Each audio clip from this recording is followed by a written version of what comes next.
ওম শান্তি। Good morning. সকলকে নমস্কার জানাই। আজ সদ্গুরুবার 26শে ফেব্রুয়ারি 2026 সাল। আজ প্রাতঃমুরলিতে আমাদের সদ্গুরু দাতা, আমাদের ঈশ্বর আমাদেরকে শেখাচ্ছেন সমর্পণ ও সহ্য শক্তি। এই দুটি শক্তির যদি তুমি অধিকারী হও, তাহলে তোমার ব্রাহ্মণ জীবন সর্বশ্রেষ্ঠ হবে। তুমি সবচেয়ে শ্রেষ্ঠ অলংকার প্রাপ্ত করবে। তার জন্য তোমাকে রোজ নিয়মিত রাজযোগ অভ্যেস করতে হবে। সমর্পণ কি? কিভাবে আমরা সমর্পণ হতে পারি? আর সহ্য শক্তি লেভেল কতটা, সেটা কি আমরা জানি? চলুন আমরা আজকে শিখব বা জেনে নেব সমর্পণ ও সহ্য শক্তি ব্রাহ্মণ জীবনকে কেমন করে শ্রেষ্ঠ বানাচ্ছে। সমর্পণ, সমগ্র আত্মসমর্পণ। আমরা দেখি না, কোথাও যুদ্ধ হলে শত্রুপক্ষ যখন সমর্পণ করে তখন তার অস্ত্রটাও সে ত্যাগ করে। তেমনি সমর্পণ মানে নিজের অহংকার, দেহবোধ, আসক্তি এবং বিকারের সমস্ত কিছু ঈশ্বরের চরণে অর্পণ করা।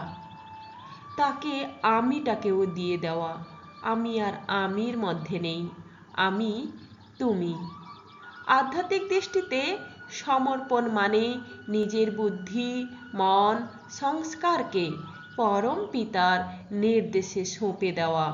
যেমন শিব বাবাকে একমাত্র কর্তা ও দাতা হিসেবে গ্রহণ করে নেওয়া। সমর্পণের অনেক স্তর আছে। মন থেকে সমর্পণ, অর্থাৎ মনের কাজ কি? নেতিবাচক অর্থাৎ নেগেটিভ এবং পজিটিভ ইতিবাচক চিন্তা করা। তাই মনের সমর্পণ মানে নেতিবাচক চিন্তাগুলোকে ত্যাগ করা। বুদ্ধির সমর্পণ, বুদ্ধির সমর্পণের কথার অর্থ কি? অর্থাৎ আমাদের বুদ্ধি বা সিদ্ধান্ত, এগুলো বুদ্ধিরই তো কাজ। বুদ্ধি কি করে? যে কোনো পরিস্থিতিতে সিদ্ধান্ত নেয়, আর সেই সিদ্ধান্ত ভুলও হয়ে যায়, আবার ঠিকও হয়। কিন্তু বুদ্ধি যদি সমর্পিত হয় ঈশ্বরের চরণে, তাহলে তার সিদ্ধান্ত সবসময় ঈশ্বরীয় মতে হবে। আর সংস্কার সমর্পণ, আমাদের যত কুসংস্কার আছে তাকে সমর্পণ করে সুসংস্কারে পরিবর্তন করতে হবে। যেমন রাগ, অহংকার, হিংসা, এরকম অনেক কিছুই। সম্পর্কের সমর্পণ, সম্পর্ক থেকেই তো আমাদের দুঃখ আসে। কারণ আমরা যখন দুঃখ অনুভব করি, সেটা অধিকাংশ সময় দেখবেন সম্পর্কের মোহতে। আমরা এটা চাই, তার কাছ থেকে প্রেম, ভালোবাসা, সম্মান এগুলো প্রত্যাশা করি, আর যখন পাই না তখনই আমাদের দুঃখ অনুভব হয়। তাই সম্পর্কগুলোকেও ঈশ্বরের চরণে সমর্পিত করা, অর্থাৎ আসক্তি মুক্ত স্নেহ করা। সহ্য শক্তি, টলারেন্স পাওয়ার, এর অর্থ কি? অন্যের আচরণ, সমালোচনা, অপমান বা প্রতিকূল পরিস্থিতিতে যখন আমি শান্তভাবে সব কিছুকে গ্রহণ করি, কোনো রিয়াকশন দিই না, প্রতিক্রিয়া দিই না, তখন সেটাকে বলা হয় সহ্য শক্তি। যখন আমাদের ব্রহ্মাকুমারীতে ব্রহ্মা বাবা প্রথম ওম মণ্ডলী গঠন করেছিলেন, তখন ভীষণভাবে কত ধরনের অপমান বাবাকে সহ্য করতে হয়েছে। তখন বাবা কিন্তু কোনো প্রকার প্রতিক্রিয়া দেয়নি, বরং প্রতিফলনটাকে বেছে নিয়েছেন। তাই সহ্য শক্তি রূপে কি করা উচিত? যেমন একটু কেউ বলল, কোনো কথা শোনালো, সেটা কটু কথা হতে পারে, শান্তভাবে সেটা শোনা, তার প্রতিক্রিয়া না দেওয়া। পরিস্থিতিকে সহ্য করা, অনেক সময় কঠিন পরিস্থিতি আমাদের সামনে উপস্থিত হয়।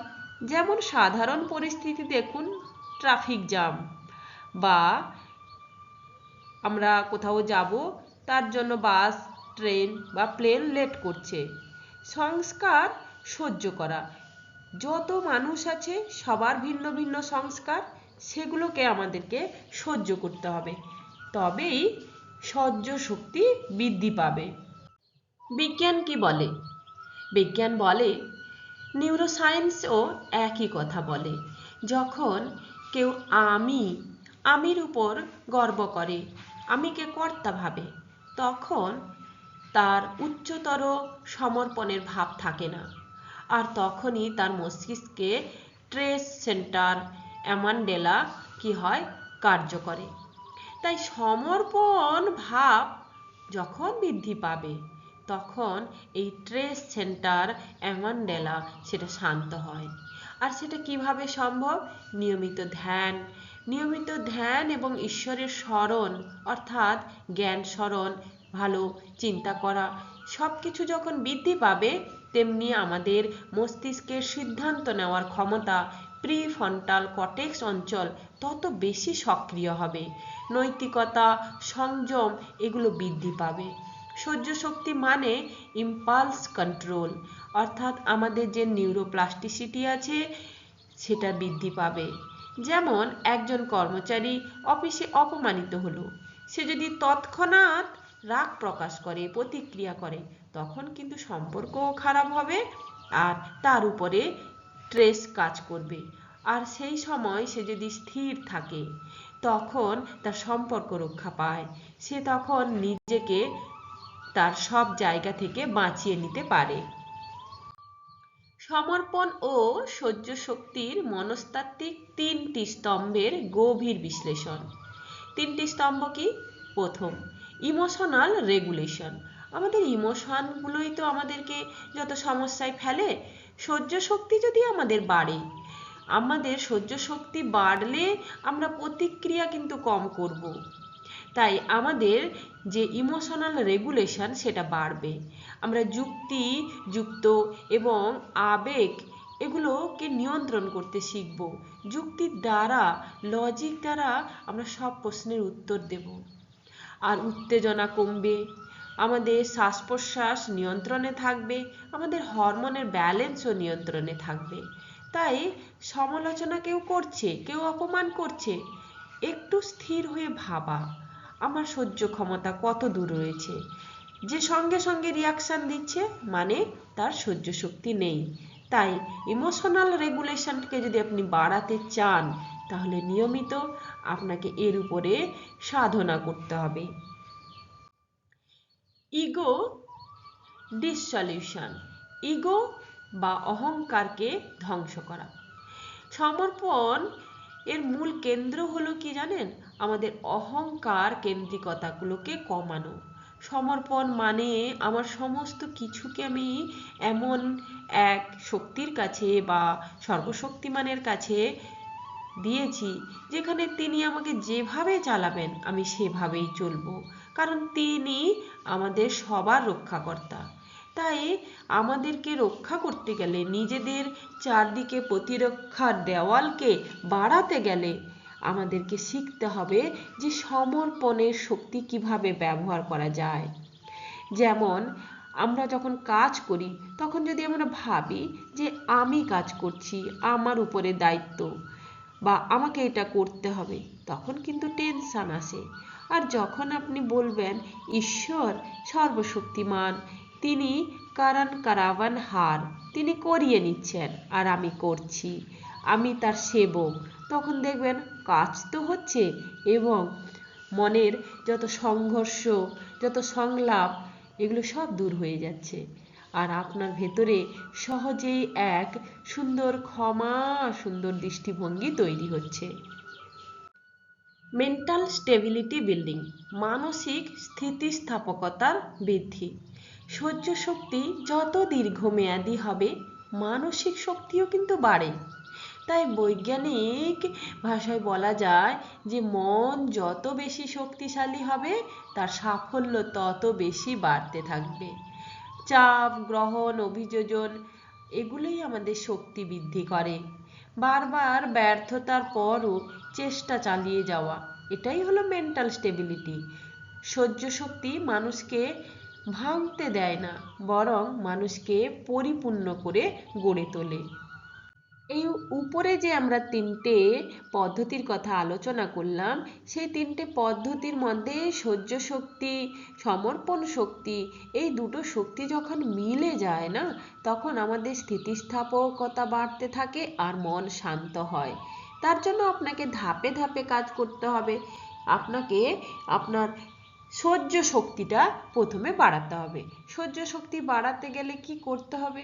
কেউ আঘাত করছে, কেউ আমাদের সমালোচনা করছে, কেউ আমাদের টন্টিং করছে, তাতে সঙ্গে সঙ্গে প্রতিক্রিয়া না দেওয়া, একটু বিরতি নেওয়া, একটু থামা, ভাবা এই সময় কি আমার প্রতিক্রিয়া করা ঠিক?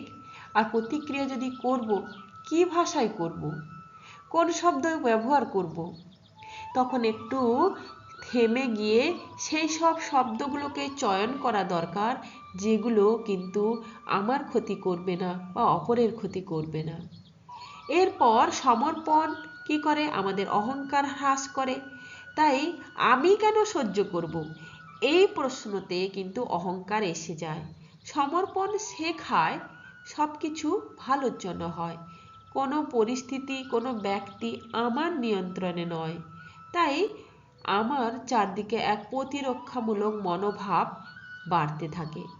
আর এই দুইয়ের যখন মিলন হয়ে যায় না, তখন স্থিতিস্থাপক এবং মন শান্ত হয়।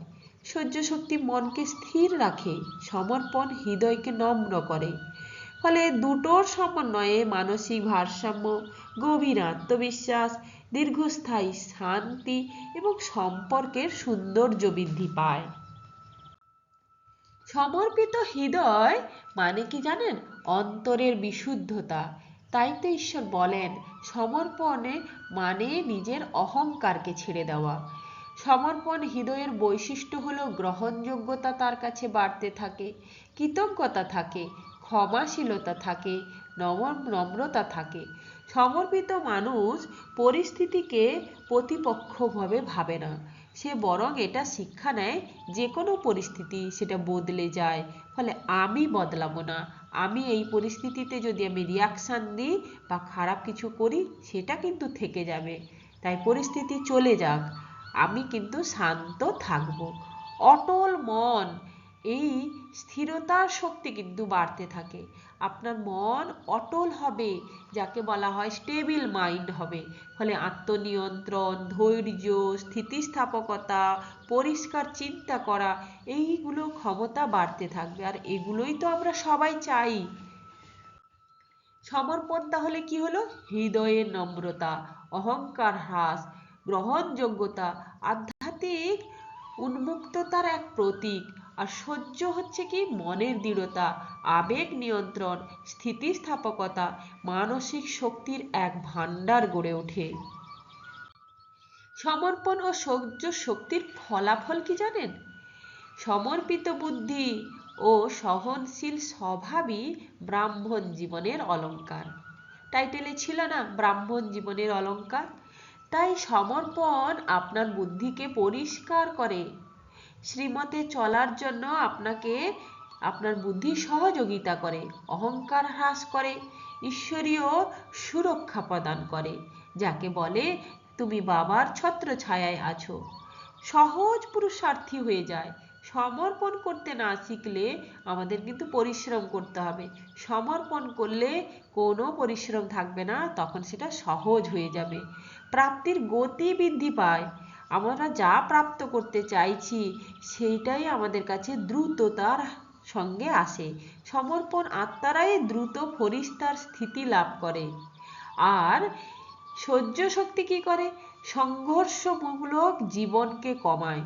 সহনশীলতা আমাদের জীবনে দ্বন্দ্ব আছে সেগুলোকে কমিয়ে ফেলে, কর্মবন্ধনকে হালকা করে দেয়, তাই না?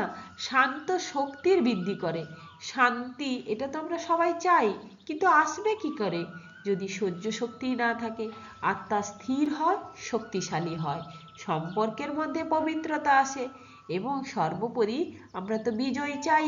তাই আমরা সব থেকে বিজয়ী শক্তিশালী আত্মাতে পরিণত হই। এই ছিল আমাদের আজকের সমর্পণ ও সহ্য শক্তির দুই অলংকারের কাহিনী। ওম শান্তি।